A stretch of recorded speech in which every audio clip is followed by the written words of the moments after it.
नमस्कार दोस्तों, फटाफट मैथ्स 2021 के इस सेशन में आपका स्वागत है। जैसा कि आपको पता है, इस सेशन में हम करने वाले हैं कुछ सवाल जो हम थोड़ा जल्दी करेंगे ताकि थोड़ा सा आपका जल्दी से रिवीजन हो जाए। तो आज का हमारा पहला सवाल क्या है। एक व्यक्ति 80 किलो चावल खरीदता है और उसे 30 किलो के लिए किए गए भुगतान के बराबर लाभ पर बेच देता है। उसके लाभ का प्रतिशत क्या है। देखिए, भाषा पर आधारित प्रश्न है। प्रश्न की भाषा को अच्छे से समझनी पड़ेगी आपको। कह रहा है कि वो 80 किलो चावल खरीदता है। ठीक है, ये लीजिए 80 किलो चावल, ये लीजिए 80 किलो चावल वो खरीदता है। मान लीजिए कि 1 रुपये प्रति किलो खरीदा है। ऐसा हम सोच लेते हैं कि 1 रुपये प्रति किलो खरीदा है। अगर 1 रुपये प्रति किलो खरीदा है तो 80 किलो चावल खरीदने में उसका क्रय मूल्य कितना होगा, 80 रुपये होगा। और ये कह रहा है कि बेचता कितने में है, ये 30 रुपये किलो के लिए किए गए भुगतान के बराबर लाभ पर बेच देता है। इसने सीधा सीधा कहा है कि भाई 30 रुपये के लिए कितना भुगतान होता है, 30 किलो के लिए कितना भुगतान है। तो 30 किलो के लिए भुगतान होता है 30 रुपये का। ये रुपए चल रहे हैं आपके, ये 80 रुपये है और ये 30 रुपये है। ये लाभ लेता है। बात समझे, बहुत सिंपल सी बात है, बहुत सिंपल सी स्टोरी है कि 80 रुपये का सामान लाता है कि लाभ कितना हुआ भैया कि 30 रुपये किलो, 30 किलो को खरीदने में जितने रुपए लगते हैं, 30 किलो को खरीदने में जितने रुपए लगते हैं उतने रुपए का लाभ होता है। तो 30 किलो को खरीदने में कितने रुपए लगेंगे, 30 रुपए लगेंगे। तो सीधी सी बात है, अब आपको लाभ का प्रतिशत निकालना है तो 30/80 × 100, क्योंकि 30 लाभ है किस पर, क्रय मूल्य पर। क्रय मूल्य कितना है, 80 × 100। आपको याद होना चाहिए 3/8 होता है 37.5%। तो आपके सवाल का जवाब है सी, और बड़ा ही सरल सा सवाल है। बात करें जाए हमारे अगले प्रश्न की। सुधा 80 वस्तुएं एक समान मूल्य पर खरीदती है। वे 80 वस्तुएं लाती है और हर वस्तु समान रेट पर लेके आती है। उसमें से कुछ वस्तुओं को 8% लाभ पर और बची हुई वस्तुओं को 12% के नुकसान पर बेच देती है। इससे उसे कुल मिलाकर 6% का लाभ हुआ। तो 8% पर उसने कितनी वस्तुएं बेची। सीधा सीधा मिश्रण के नियम पर आधारित सवाल है। ठीक है, सीधा आप मिश्रण का नियम लगाओगे। देखिए, कुछ वस्तुओं पर क्या हुआ, उसे 8% का लाभ हुआ। जिन पे 8% का लाभ हुआ उनका विक्रय मूल्य कितना, यहाँ विक्रय मूल्य पर मिश्रण लगाओगे ताकि कभी कोई कंफ्यूजन नहीं हो। इसका विक्रय मूल्य कितना मान लेते हैं, 108। भाई जिन पे 8% लाभ होगा, अगर 100 रुपए की वस्तु है, 8 का लाभ होगा तो 108। 12% हानि वाली कितने में बेचेगा, 12% हानि वाली बेचेगा 88 में। और इनसे कुल मिलाकर क्या हुआ है, कुल मिलाकर 6% का लाभ हुआ है। तो कुल मिलाकर उसका विक्रय मूल्य कितना मान सकते हैं हम, 106। इस तरह की गणना मिश्रण के नियम में करनी है। जब आपको कुछ वस्तुओं पर लाभ दे रखी हो, कुछ वस्तुओं पर हानि दे रखी हो और कुल मिलाकर लाभ या हानि से दे रखी हो, तो विक्रय मूल्य पर मिश्रण आपको लगाना होता है। आपने सीखा होगा। 12 और 6 हो गया 18, और यहाँ क्या हो गया, यहाँ हो गया 2। तो 9:1 ये आपका अनुपात हो गया। वस्तुएं कितनी है, 80 है। बहुत ही सिंपल सी बात है, देख लीजिए 80 वस्तुएं हैं, टोटल 80 वस्तुएं हैं। और यहाँ वस्तुएं कितनी दिख रही है, यहाँ वस्तुएं दिख रही है 9 और 1 10। लाभ पर कौन सी वस्तु है, ये लाभ का हिस्सा है और ये हानि का हिस्सा है। लाभ पर आपको 9 वस्तुएं दिख रही है 10 में से। तो सीधी सी बात है, 0 से 0 गया, 9 8 की 72 वस्तुएं जो है वो लाभ वाली है। बात करी जाए हमारे अगले प्रश्न की।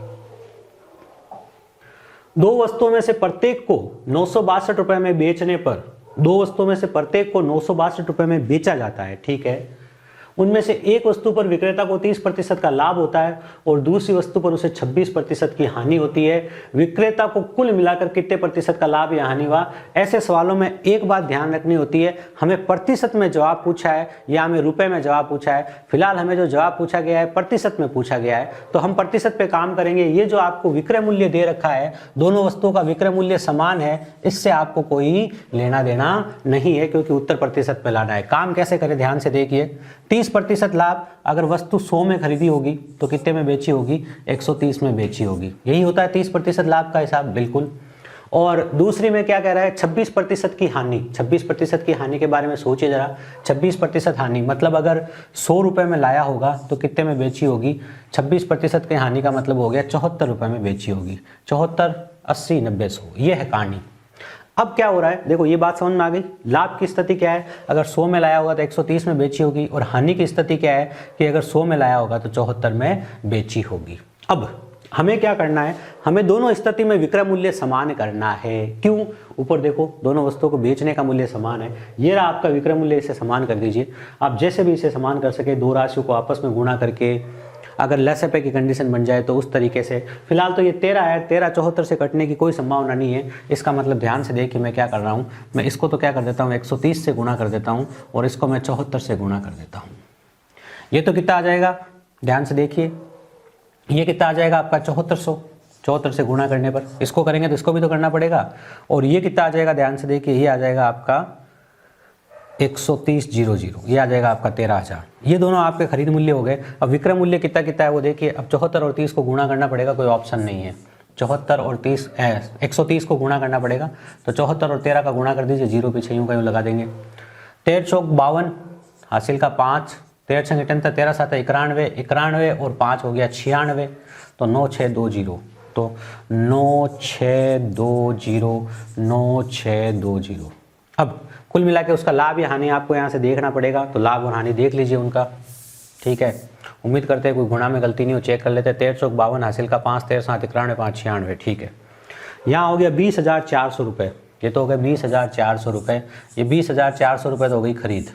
और बेचा कितने में वो देखिए, 40,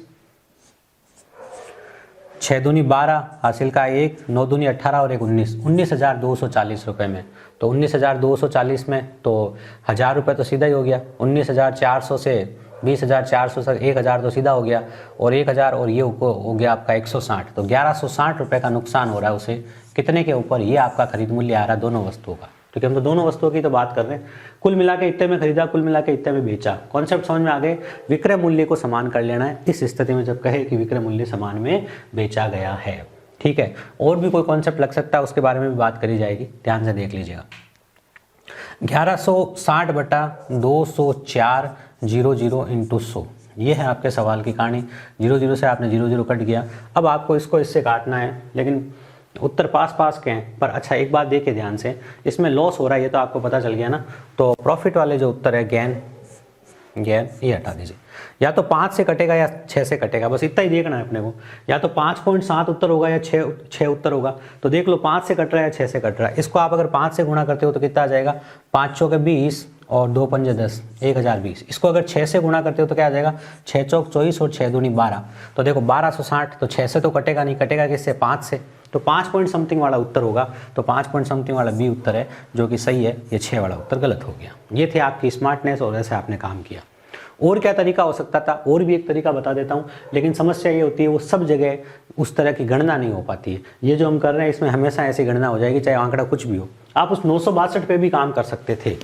आप ऐसे सोच सकते थे भाई 962 है, ठीक है ना। लाभ वाली वस्तु वो कितने में लाया होगा, लाभ वाली वस्तु लाया होगा 100 बटा 130 में। अगर ये 13 से कट गया तो 962 से भी काम हो सकता है, नहीं कटा तो फिर वही मेथड है। 13 छंगटन 13 7 91 कट गया, ये 13 7 91, 13 7 91 तो कितना बच गया, बच गया 5 और 13 चौक 52। तो ये आई, ये वस्तु आई है उसके 740 में लाभ वाली। हानि वाली कितने में आई, 26% की हानि है। 26% हानि मतलब 74, 26% हानि का मतलब यही हुआ ना, 74 हो गया, ठीक है। तो आपका 74, ये आपने लिख दिया 74, ये लो, सॉरी, हानि वाली उसने ज़्यादा में खरीदी होगी ना, हाँ बिल्कुल ज़्यादा में खरीदी होगी, तो 100 बटा 74 ही लिखोगे, सिंपल सी बात है। 74 से 13 बार कटेगा, आपको अभी ये पता चल जाना चाहिए, क्योंकि अभी देखो आपने इसको काटा था 13 से, तो ये 740 बार कटा था। तो 74 से कितनी बार कटेगा, ये कट गया आपका 13 बार, तो ये हो गया 1300 रुपये। तो इन दोनों को जोड़ दीजिए आप, 1300 और 720 को जोड़ोगे तो कितना हो जाएगा, 2040। और ये मूल्य कितना हो गया, 962 और 962 वही सेम कहानी है, ज़्यादा फर्क नहीं है। 2 दूनी 4, 6 दूनी 12 और 9 दूनी 18 और 1924। 2040 से 1924 कह दो, चाहे 20,400 से 19,220 कह दो, एक ही बात है। लेकिन मैंने क्या कहा, ये स्थिति हमेशा नहीं लगती, तब दिक्कत आ जाती है जब ये राशि इससे पूरी कटती नहीं है, तो ये पॉइंटों में चला जाता है। लेकिन ये वाला मेथड हमेशा लगने वाला है। फिलहाल आप पे डिपेंड करता है कि आप कौन सा मेथड इसमें लगाने वाले हैं। बात करी जाए हमारे अगले प्रश्न की। 2 वस्तुएं प्रत्येक को 9,720 रुपये की कीमत पर बेचा जाता है। उनमें से एक वस्तु पर विक्रेता को 8% का लाभ होता है और दूसरी वस्तु पर उसे 10% की हानि होती है। विक्रेता को कुल मिलाकर कितना लाभ या हानि हुआ। अब वही वाली चीज़ है, आप कुल मिला के एक तो वो वाला मेथड लगा सकते हो कि अगर ये कट जाए तो। अब देखो वो अगर ये कट जाए वाला रिस्क मेथड है कि अगर नहीं कटा तो दिक्कत हो जाएगी, बात समझ गए ना। लेकिन आप चाहो तो ट्राई कर लो। 8% को आप क्या बोलते हो, 2/25, और 2/25 का लाभ होता है तो 25 से कहाँ पहुँच जाते हो आप, 27 पे। भाई 8% को आप क्या बोलते हो, 8% को बोलते हो 4 दूनी 8, 2/25, और 2/25 का लाभ होता है तो आप पहुंच जाते हो 27/25 पे। तो ये जो बेचा वो मूल्य है 9720, ये 27 के बराबर है, ठीक है ना, और गुणा 25 करोगे तो आपका आ जाएगा क्रय मूल्य। अब अगर ये कट गया तो मामला बन जाएगा। फिलहाल कटता हुआ दिख रहा है 9 से, 9 तिया 27, 9 एकम 9 0, 9 8 की 72 0, फिर ये 3 से कट रहा है, 3 तिया 9, 1 3 6 18 60, 360 को आप 25 से गुणा कर दीजिए तो 0 0, ये 360 को 25 से गुणा करने का तरीका 0 0 लगाकर बट्टा में 4 लिख दो, तो 9 चौक 36, 9,000 रुपये। ये वाली वस्तु इसने 9,000 में खरीदी है, जो 9,720 में बेची है। यहाँ तो काम निकल गया। फिर बात करते हैं कि 10% की हानि। तो देखिए 10% हानि वाली वस्तु इसने ज़्यादा में खरीदी होगी, ठीक है ना, तो इसको आप कर दीजिए 10% हानि वाले को 100/90, ये इसका खरीद मूल्य आ जाएगा। 9 से ये कट ही रहा है, 9 एकम 9 0, 9 8 की 72 0, तो फिलहाल तो काम निकल गया 10,800 रुपये। तो 10,800 रुपये और 9 कितने हो गए आपका, तो 10,800 और 10,000 और 9,000 19,000, 19,800 रुपये। 19,800 रुपये में इसने खरीदा था और बेचा कितने में, 9,700 का डबल कर लीजिए, 9,720 इंटू 2 कर लीजिए आप, इंटू 2 करोगे तो आपका आ जाएगा 0, 2 दूनी 4, 7 दूनी 14, हासिल लगी 1, 9 दूनी 18 और 1 19, तो 19,440 रुपये में इसने बेचा है, जबकि खरीदा इसने 19,800 रुपये में था। पहली बात तो नुकसान हुआ है, तो नुकसान हुआ है तो ये गेन वालों को हटा दो, ठीक है ना। अब बात करते हैं लॉस की। लॉस कितना हुआ है, इसमें 60 रुपये जोड़ोगे आप, सीधी सी बात है, तो 500 हो जाएंगे, 360, 360 मतलब सी आंसर आपका बिल्कुल सही उत्तर आने वाला है। ये कार्य आपने किया, लेकिन अब इसमें रिस्क वही है, अगर ये नहीं कटता तो दिक्कत हो जाती। फिलहाल तो मैंने माना कि ये कट रहा है, तो नहीं कटता तो हम कैलकुलेशन में फंस जाते हैं। आप क्या करते हैं अगर नहीं कटता तो उस पर भी बात कर लीजिए आप। चलिए, बाई चांस ये नहीं कटने वाला होता तो आप दूसरा कॉन्सेप्ट लगाते, और दूसरा कॉन्सेप्ट ये होता कि देखिए 25 से कहाँ पहुँचेगा, 27 पे। पहली कहानी तो क्लियर है, ठीक है। और दूसरी कहानी क्या है, दूसरी कहानी यह है कि हानि हो रही है ना भैया, देखो, तो 10 से कहाँ पहुँचेगा, 10 से पहुँचेगा 9 पे, ठीक है। इन दोनों को बराबर करना है, बराबर करने के लिए आपको सीधा दिख रहा है, सिर्फ इसको 3 से गुणा कर दो, क्योंकि ये विक्रय मूल्य जो है दोनों का बराबर है, ठीक है। तो देखो 25 से कहाँ आ गए, 25 से आ गए 27 पे, 3 से गुणा करोगे तो 30, 30 से कहाँ आ गए 27 पे। खरीदा कितने में, खरीदा देखो ध्यान से, खरीदा इसने 55 में, और बेचा कितने में इसमें, बेचा इसने 54 में, ठीक है ना। खरीदा कितने में इसने, खरीदा इसने 55 में, बेचा कितने में, बेचा इसने 54 में। अब इसको देखो हानि कितने की हो रही है, ये इसका खरीद मूल्य है और ये इसके बेचने का मूल्य है। देखो ध्यान से देखो, ये सीपी है। अब मैं इनको अनुपात के रूप में भी तो लिख सकता हूँ, ये ओरिजिनल राशि तो है नहीं, ये ओरिजिनल राशि थोड़ी है, तो प्रतिशत पे काम कर रहे थे आप। अगर ये 55 है तो ये कितना होगा, तो आपका SP 54 होगा, और SP 54 होगा तो लॉस कितना होगा, लॉस 1 होगा। तो 54 और 1 जो है वो लॉस और इसका अनुपात है। अब मेरी बात ध्यान से सुनो, बहुत सिंपल सी बात, 9,720 किसका काम करेंगे, SP का काम करेंगे। SP कितना है, मतलब सेलिंग प्राइस, बेचने का मूल्य कितना है, तो बट्टा में लिख दिया 54। हानि कितने की, हानि 1 की, तो 1 से गुणा कर दिया। लेकिन वस्तुएं 2 है ना भाई, ऐसी 2 वस्तुएं है ना, 2 वस्तुओं को एक वस्तु पर अगर देखा जाए तो आपका इतना सा, ये आपका यहाँ तक का जो आपका आंकड़ा है, आपका यहाँ तक का जो आंकड़ा है वो एक वस्तु का है, लेकिन गुणा 2 क्यों किया, क्योंकि आप 2 वस्तु की बात कर रहे हो। काट लीजिए, काटा 9 छंगा की 54, 9 एकम 9 0, 9 8 की 72 0, 2 से फिलहाल तो ये 3 बार कट गया, 3 से काटोगे तो 3 तिया 9, 3 छंग 18 और 0 360 रुपये आ गया। तो देखिए ये मेथड क्या है, ये यूनिवर्सल है, हमेशा काम आता है, इसको सीखिएगा। उम्मीद करता हूँ जहाँ भी आपने जैसे भी पढ़ा होगा आपको ये सिखाया गया होगा। चलिए फटाफट मैथ्स का अगला सवाल। देखिए फटाफट मैथ्स में हम क्या करेंगे, थोड़ा रिवीजन बेसिस पे पढ़ेंगे। आपको भी क्वेश्चन देखे हुए होंगे, आपने पढ़े ही होंगे, क्योंकि अब आप एग्जाम्स देने वाले हो। 2021 में आप जो भी एग्जाम दे रहे हो उसमें आपके फटाफट मैथ्स काम जरूर आएगी, ऐसी मैं उम्मीद करता हूँ। मैं किस मेथड को फॉलो करता हूँ उसको आप भी फॉलो करने की कोशिश कीजिए, थोड़ी आपकी गणना सरल बनी हुई रहेगी, ठीक है। रघुनंदन एक मशीन 45 लाख रुपए के घाटे में बेचता है। यदि उसने 55 लाख रुपए में बेचा होता तो उसका लाभ उसके पूर्व घाटे का 9 गुना होता। सिंपल सी बात है, देखिए ये 45 लाख और ये 55 लाख, ठीक है। ये बेचा घाटे में और ये बेचा फायदे में, दोनों बेचने का मूल्य है। क्रय मूल्य इनके कहीं बीच में है भाई, ये घाटे वाला मूल्य क्रय मूल्य से पहले होता है, मतलब क्रय मूल्य से कम होता है, और लाभ वाला जो मूल्य होता है वो क्रय मूल्य से ज़्यादा होता है। इनके कहीं बीच में, मतलब एग्जैक्ट बीच में नहीं, कहीं बीच में क्रय मूल्य है। ये कह रहा है, ध्यान से देखिए, ये कह रहा है कि उसका जो लाभ है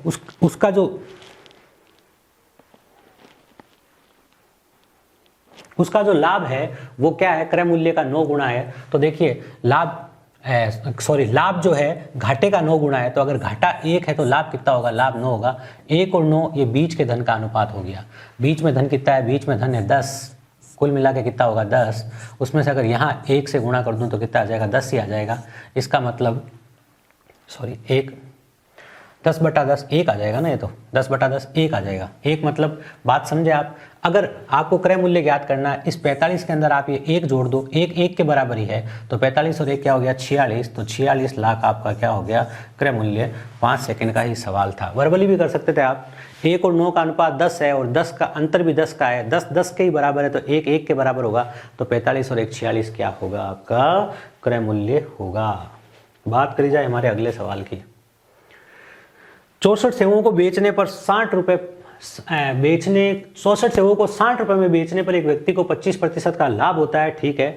40% हानि के लिए उसे 36 रुपए में कितने सेव बेचने पड़ेंगे। ये प्रश्न आप देखें तो थोड़ा सा इंपॉर्टेंट है, हर लेवल के एग्जाम में देखा गया है, जीडी लेवल में देखा गया है, डी ग्रुप के एग्जाम्स में देखा गया है, एनटीपीसी में देखा गया है, आपके शिक्षक भर्ती के एग्जाम्स में देखा गया है, मतलब एसएससी में देखा गया है। ऐसा क्वेश्चन बहुत सारी बार देखा जाता है। फिलहाल आपको कह रहा है कि 36 रुपए में कितने सेव बेचने होंगे, आपको क्या निकालनी है, आपको सेवों की संख्या निकालनी है। तो पहले सेव कितने दे रखे हैं 64, सबसे पहले इसको लग तो बीच में, एक एक नियम का कॉन्सेप्ट लगा रहा हूँ, कम ज्यादा का कॉन्सेप्ट, यह दिया 64 को बीच में। अब पहले पैसे की बात करेंगे, फिर लाभ हानि की बात करेंगे। भैया 2 तरीके हैं, एक तो पैसे भी कम ज्यादा किए हैं और एक लाभ हानि भी अलग अलग है। पहले लाभ था फिर हानि है। हम पहले पैसे का हिसाब करेंगे फिर लाभ हानि का हिसाब करेंगे। जो मैं बात कर रहा हूँ उसको ध्यान से समझना, अगर इसको पकड़ लिया तो ये सवाल हमेशा चुटकियों में हल होगा। बात को सुनिए।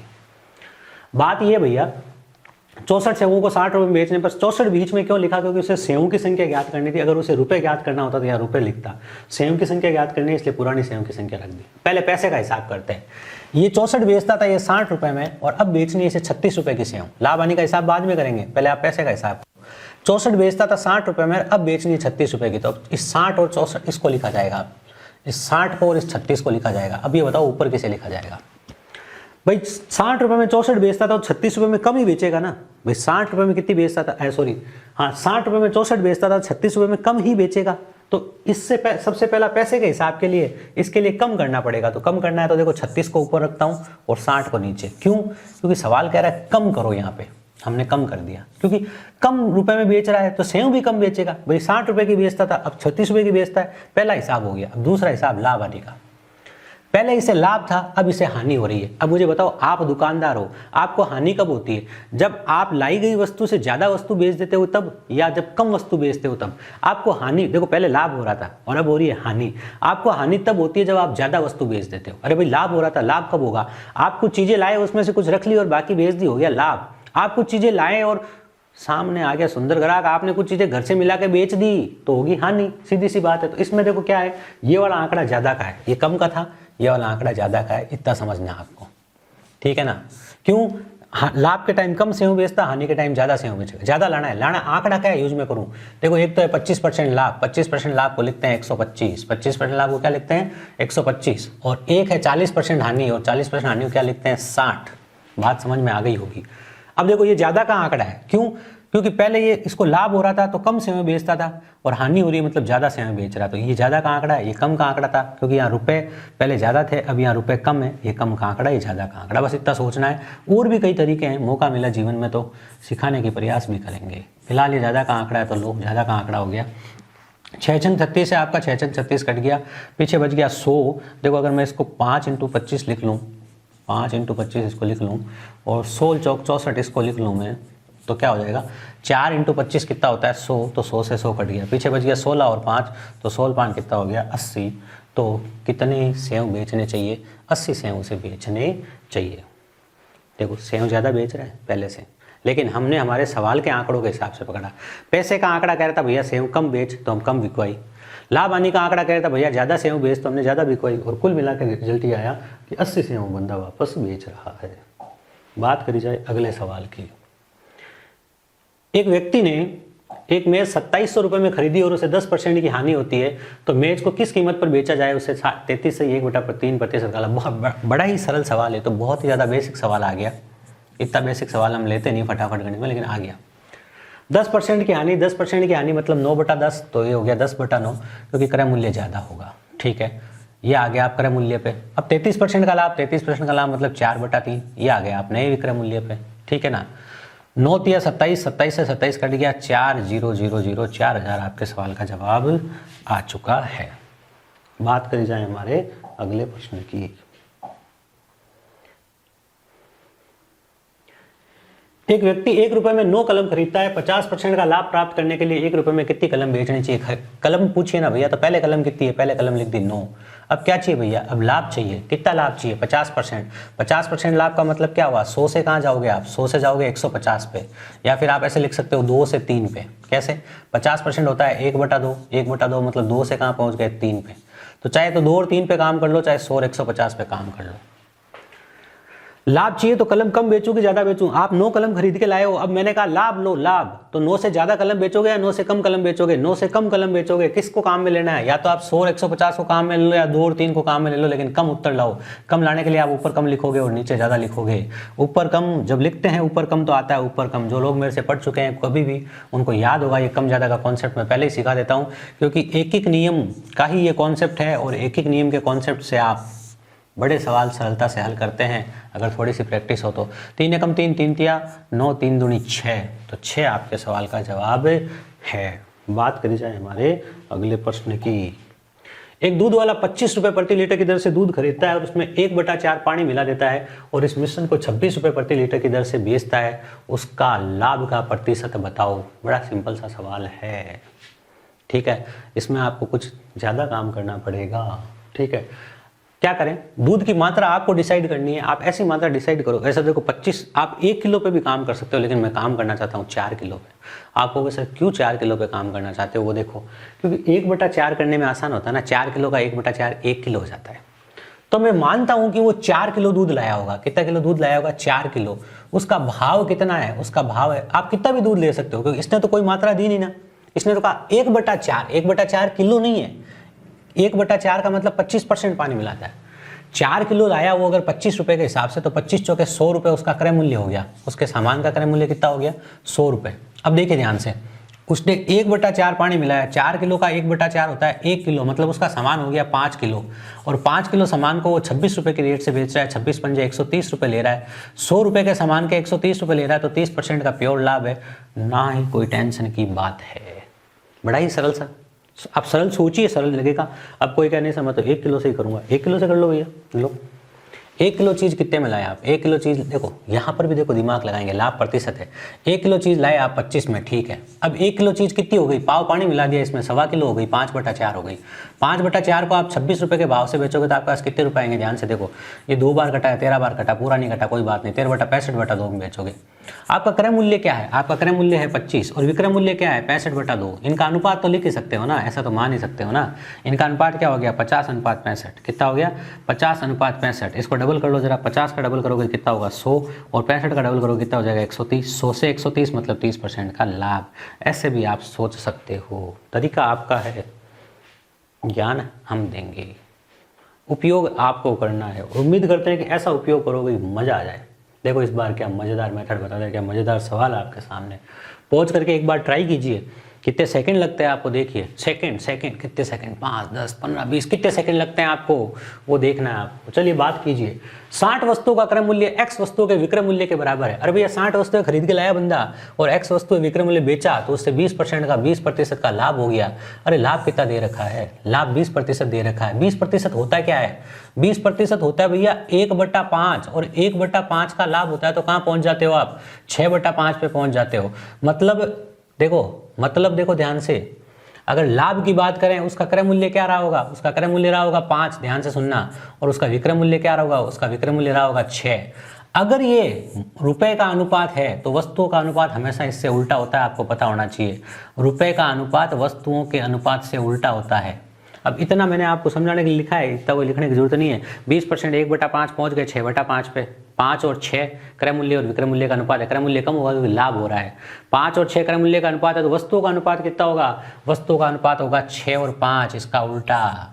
कितनी खरीदी? 60 बेची। 6 खरीदी तो 50 बेची। वो कह रहा 6 नहीं भैया 60 है। अरे वो कह रहा है 6 नहीं 60 खरीदी है। अरे तो 6 नहीं 60 है तो 6 को 60 करने के लिए गुणा 10 करना पड़ेगा ना। तो 5 को भी 10 से गुणा कर देंगे तो बेची कितनी, 50 बेची। तो 50 आपके सवाल का जवाब है। ये कार्य आपको करना था। तो ये था आज के फटाफट मैथ्स का आपके आज के 10 सवाल। इनकी पीडीएफ भी आपको अवेलेबल रहेगी। टेलीग्राम ग्रुप दिया हुआ है, उस टेलीग्राम ग्रुप को आप ज्वाइन कर लीजिए, उसमें आपको पीडीएफ आसानी से अवेलेबल हो जाएगी। तो अपने मित्रों तक इसको पहुंचाइए, इसको शेयर कीजिए ताकि हम भी ज़्यादा से ज़्यादा वीडियो आपके लिए ला पाएँ। उम्मीद करते हैं आज का सेशन आप लोगों के लिए उपयोगी रहा होगा। मैं मैथ्स मित्र जयपाल सिंह राठौड़ आप सब लोगों का स्वागत करता हूँ। धन्यवाद।